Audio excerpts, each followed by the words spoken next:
नवी मुंबईमधल्या तळोजा सेक्टर 10 मध्ये भीषण अपघात झालाय। कार चालकाचं गाडीवरचं नियंत्रण सुटल्यामुळे हा अपघात झालाय। या कार चालकानं 8 ते 10 जणांना उडवलंय। यामध्ये एकाचा मृत्यू झालाय तर 8 जण जखमी आहेत। अपघातानंतर कार चालक गाडी सोडून फरार झालाय।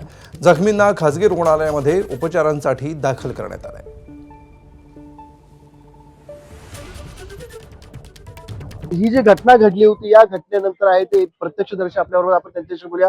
अंकल, क्या हुआ था, किस तरह से अपघात हुआ था, एक्सीडेंट? आगे जो किसी के साथ में जो हादसा किया है वो डर की वजह से वहां से भागा है और भागा तो इतनी स्पीड में भागा है कि यहाँ पे ये बड़ा हादसा हो गया। और बड़ा हादसा क्यों हुआ, ये महानगर पालिका का भी काम है कि यहाँ पे ब्रेकर लगवाए। आपण तुम्ही पाहता या ठिकाणी ही जी गाडी आहे, मी तुम्हाला गाडी दाखवतोय की अपघात झालेली ही गाडी आहे। संपूर्णपणे गाडी ही पूर्णपणे फुटलेली आहे। गाडी ही तर डिवायडर वरती येऊन सरळ सरळ आदळलेली आहे। डिवायडर तुटलेला आहे। इथं वडापावची गाडी होती, त्या गाडीला सुद्धा उडवण्यात आलेला आहे।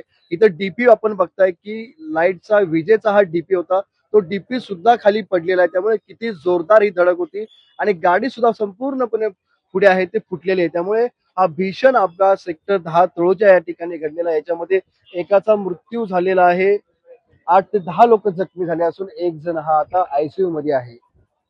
नाईक पटेल, एबीपी माझा, नवी मुंबई। एबीपी माझा, उघडा डोळे बघा नीट।